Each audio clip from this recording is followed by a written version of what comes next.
Espace TV, le 22h.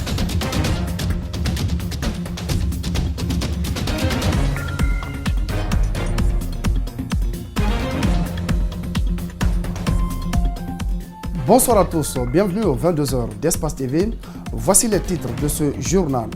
La nouvelle loi sur le Code civil guinéen, adoptée récemment par l'Assemblée nationale, continue de susciter des réactions dans le pays. Certains leaders religieux estiment que cette loi va à l'encontre de nos coutumes et mœurs et invitent le chef de l'État à ne pas la promulguer. Idrissa Bari a rencontré un des imams contre le nouveau Code civil. Reportage à suivre dans ce journal. Une maison et son contenu calciné à Concasseur, pas de perte en vie humaine, mais les dégâts matériels sont considérables. La famille victime est sous le choc. Au Burkina Faso, l'un des ex-otages français libérés rend hommage aux soldats français tués pour les libérer lors d'une courte déclaration samedi au palais présidentiel de Ouagadougou. Voilà pour le sommaire, bienvenue à tous. Le Parlement guinéen a adopté ce jeudi le nouveau code civil. Ce nouveau code qui instaure le régime de la monogamie suscite des réactions au-delà des interprétations. Alors que retenir de ce nouveau code civil? Nous avons posé la question à un juriste. Voici sa réaction au micro de Malik Sandiana Kamara. La relecture du code civil guinéen par les députés trouve essentiellement son intérêt dans le fait que la polygamie, qui était la règle suivant la précédente rédaction, est désormais prévue comme exception, et la monogamie la règle en matière de mariage pour les citoyens guinéens. L'article 281 est clair sur la question. Dans la précédente disposition, la polygamie était le régime matrimonial consacré, alors que dans la seconde lecture, la monogamie devient le régime matrimonial consacré et légalisé en Guinée. À côté de cela, ils ont prévu le fait que la polygamie soit possible, mais à la seule condition que la première épouse donne son consentement à ce que son époux puisse contracter un autre mariage jusqu'à concurrence de 4 épouses. En d'autres termes, pour que la polygamie puisse se faire, il faudrait l'accord de la première épouse.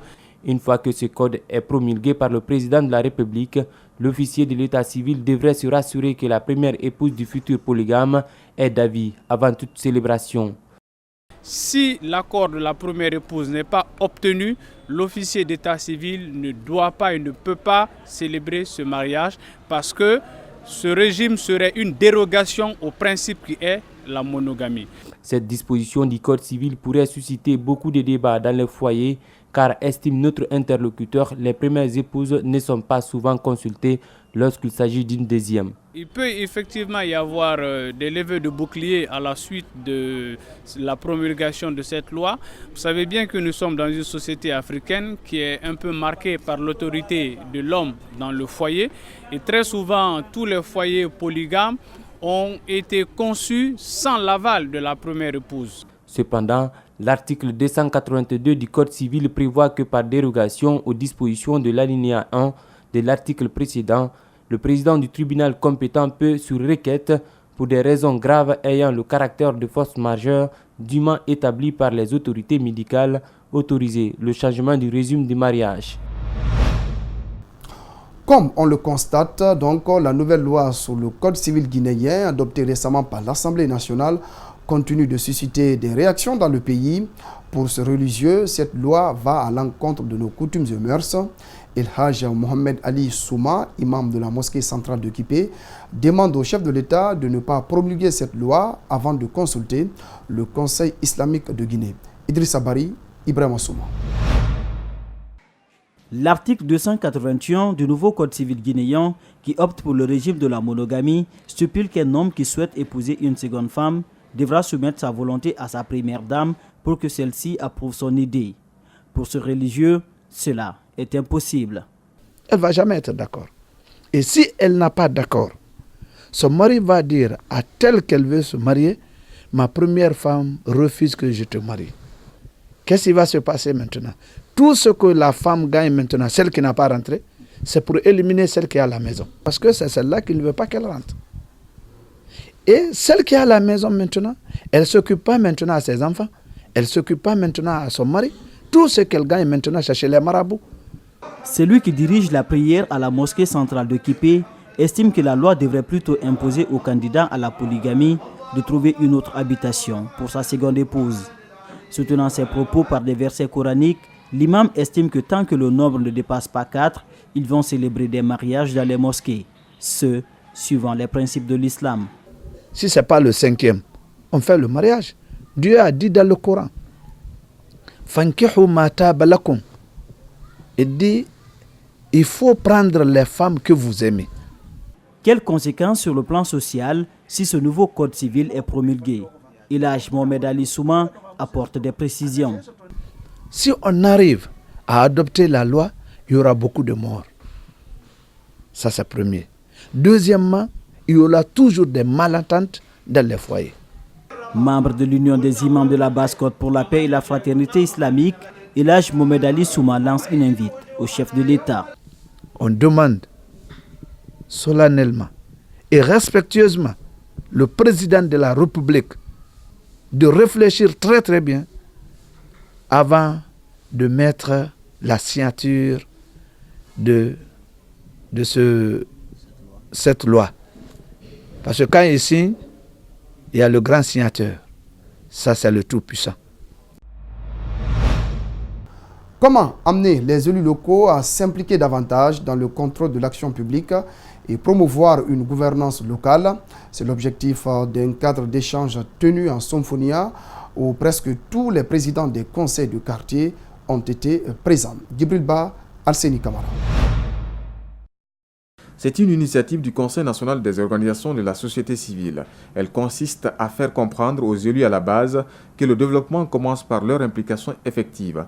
C'est pour cela que des observateurs seront déployés bientôt dans chaque quartier pour expliquer le principe de la gouvernance locale et de la redevabilité. Parce que le développement ne peut pas se décréter.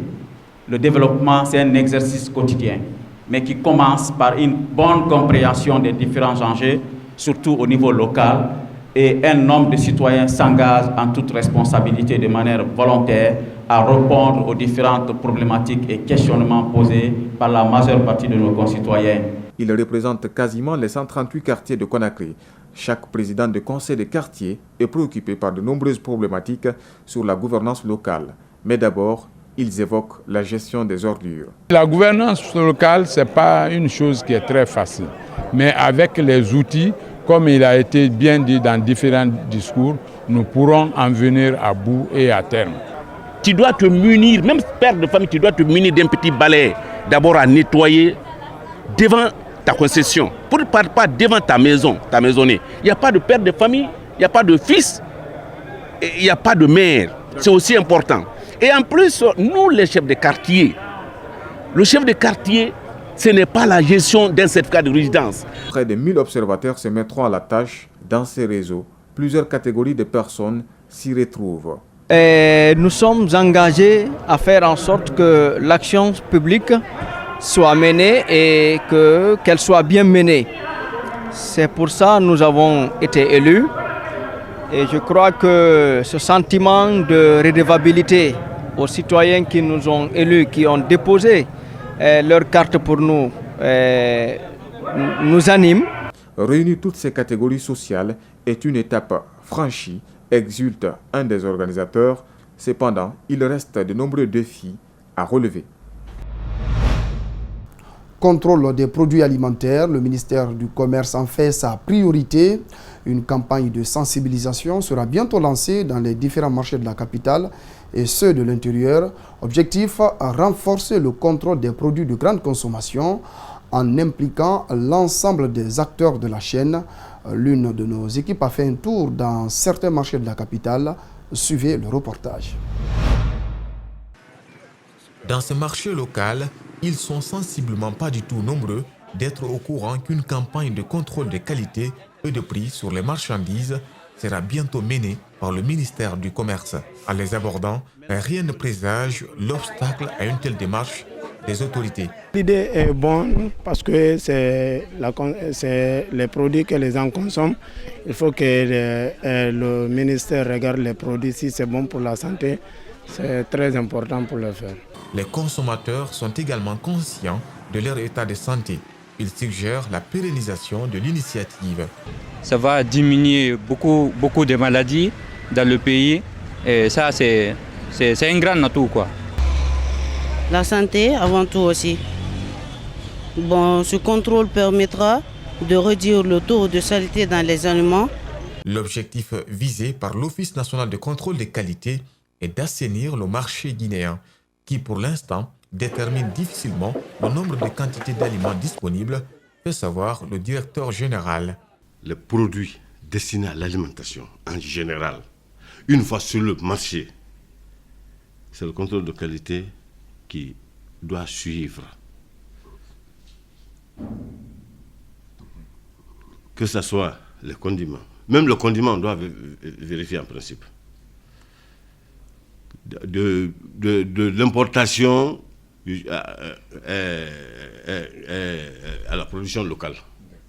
Avant la campagne qui débute le 15 mai, les opérateurs économiques devront se munir des certificats d'analyse délivrés par l'Office national de contrôle de qualité.